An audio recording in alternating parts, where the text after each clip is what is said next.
If shame could be served in bed, Amara had a full-course breakfast. The silk sheets were too soft, the sunlight too honest, and the man sleeping next to her looked like the dictionary definition of regret waiting to happen. Kim Joon-Ho, billionaire CEO, perfectionist in suits, and, apparently, the man who had just ruined her "I don't mix work with pleasure" policy in one night. She sat up slowly, head pounding like the drums at her aunt's wedding back in Lagos. "God, what did I do?" she whispered, staring at the man who was now buttoning his shirt without even glancing her way. "No, good morning. No, last night was amazing."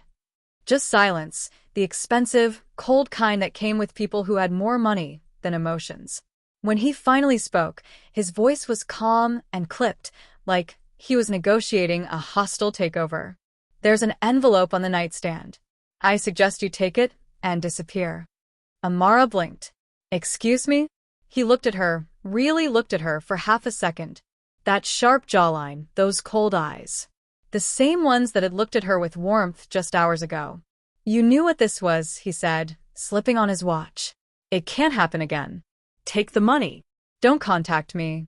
He left before she could even gather her clothes. The door clicked. Her heart broke. And the envelope sat there like a slap, wearing a bow tie. Inside it, 100 million Korean wons.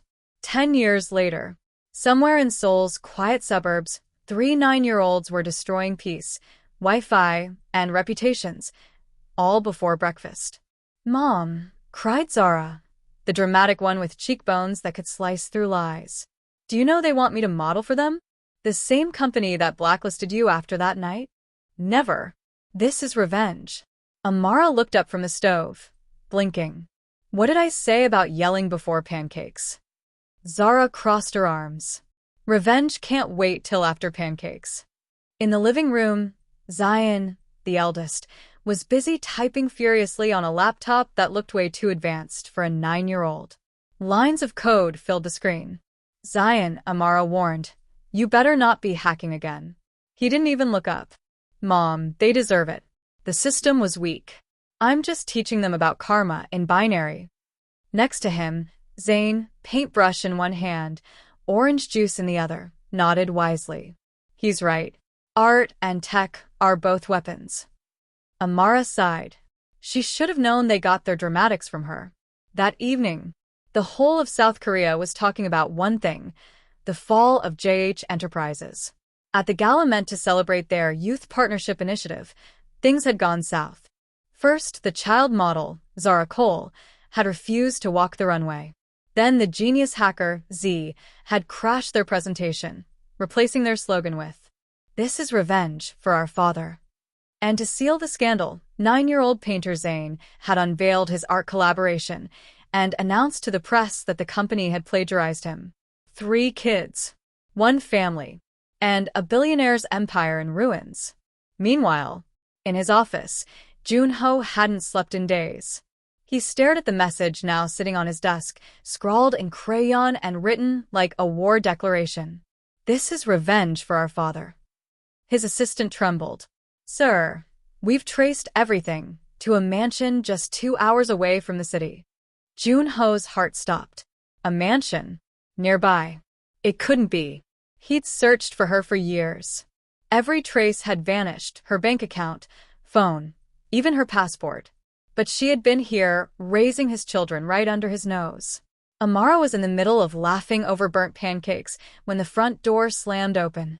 There he was, looking disheveled, haunted, and somehow still unfairly handsome. His tie was gone, his eyes bloodshot, and his voice cracked when he spoke. "Amara." The kids froze. "Mom, who's that?" Dara asked, tilting her head. Amara's spatula clattered to the floor. "Oh no." Zion squinted, analyzing his face like he was a puzzle. Zayn wiped his hands on a towel, curiosity gleaming. Then, in perfect sync, all 3 said the same thing, the same words that had destroyed his empire. "This is revenge against our father." Joon-Ho's heart shattered right there. And Amara? She didn't know whether to laugh, cry, or throw the frying pan. Because fate, mischievous, messy, and undeniably poetic, had just brought her past crashing into her kitchen. For a full 3 seconds, the leakhole kitchen went perfectly silent. Even the syrup seemed to pause mid-drip. Joon-Ho stood in the doorway, still wearing last night's exhaustion like a suit. His eyes moved from one child to the next, the identical tilt of their chins, the familiar stubbornness in their stares, and finally settled on Amara. "Amara," he said again, softer this time, like her name might shatter if he said it too loud.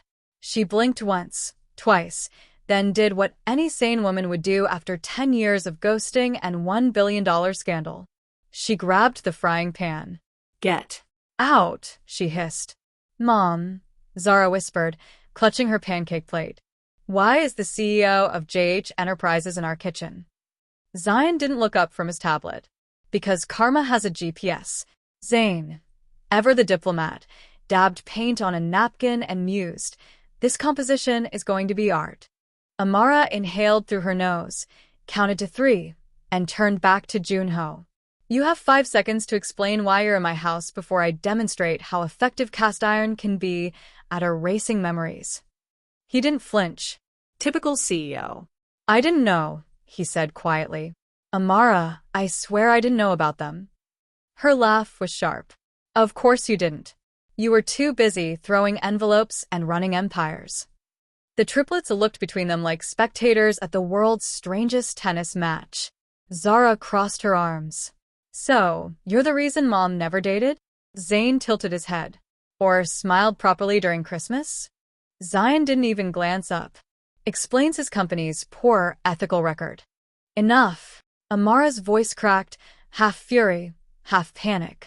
She set the pan down with a clatter. "You 3, go upstairs." "Now." "No," Zara said. "He owes us an apology." The twins folded their little arms in perfect sync. Joon-Ho blinked. The power dynamic was shifting fast, and somehow he was losing to 9-year-olds. "Fine," he said finally, stepping forward. "I'm sorry." Zion raised an eyebrow. "For which part? The ghosting, the money, or existing?" Amara nearly choked on her breath. "Zion." But Joon-Ho nodded, voice low. "All of it." Something in his tone made the room still again. Even the triplets paused, their bravado dimming just a fraction. He looked at Amara, then really looked. Her hair was longer now, skin glowing in the kitchen light, eyes the same mix of fire and fatigue that used to undo him.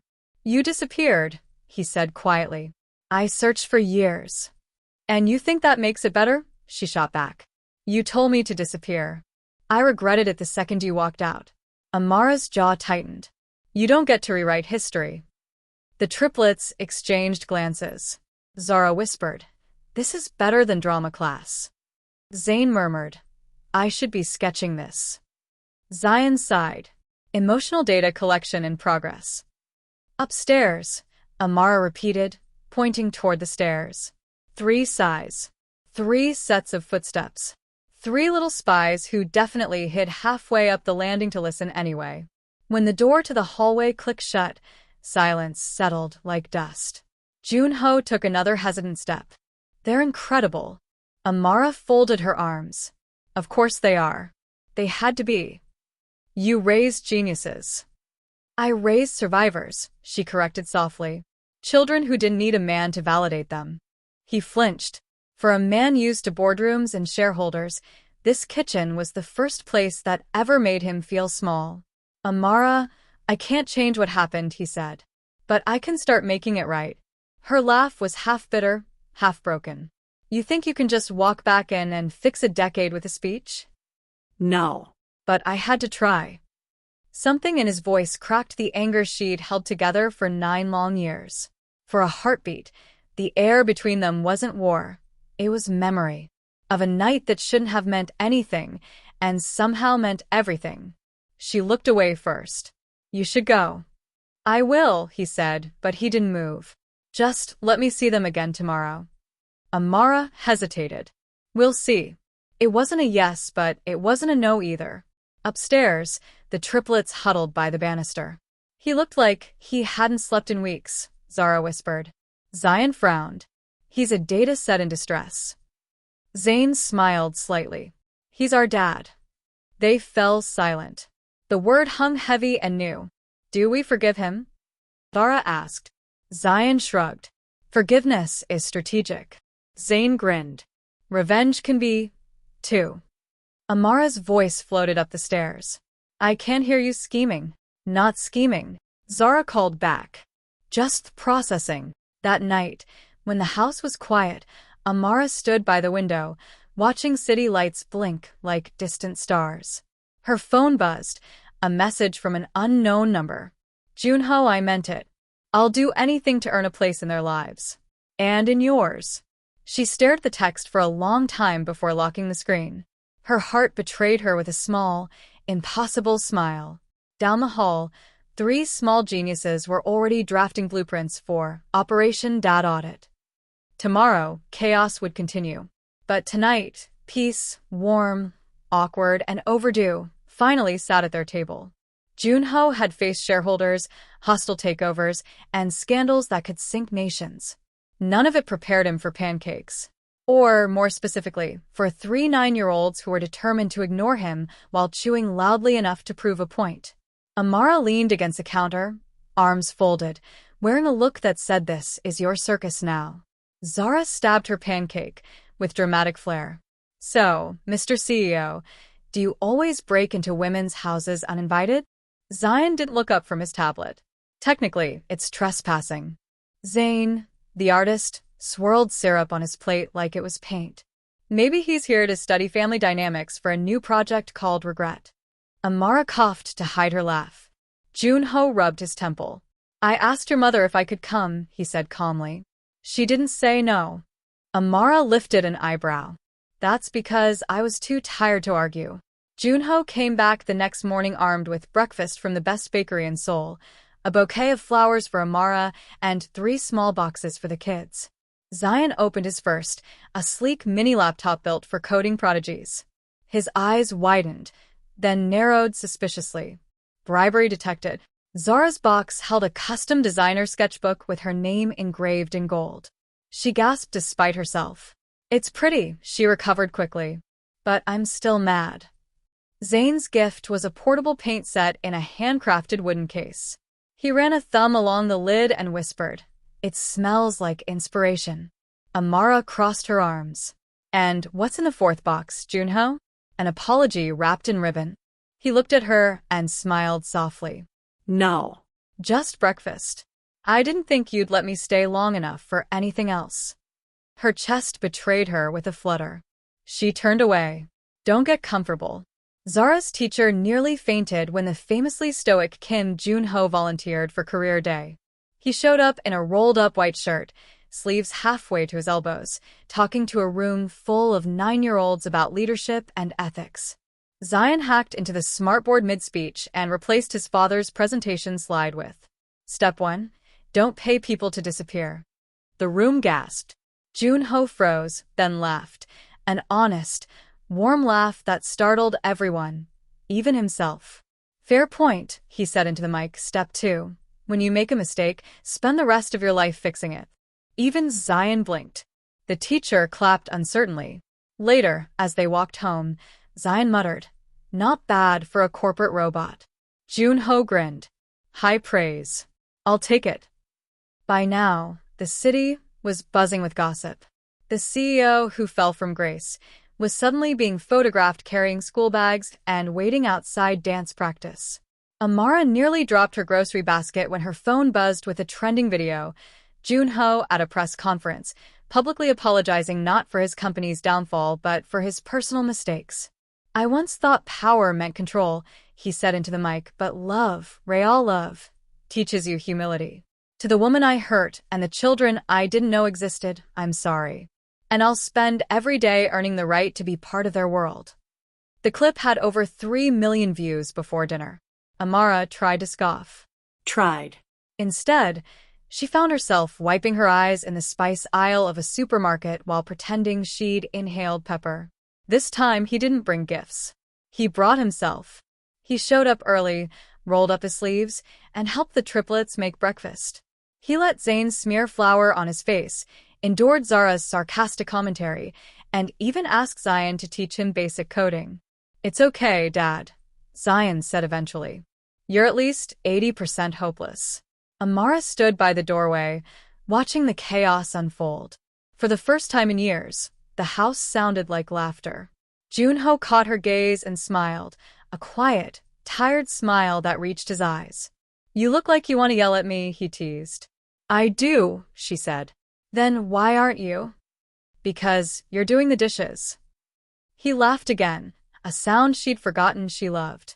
That evening, the kids fell asleep early, worn out from laughter and sugar.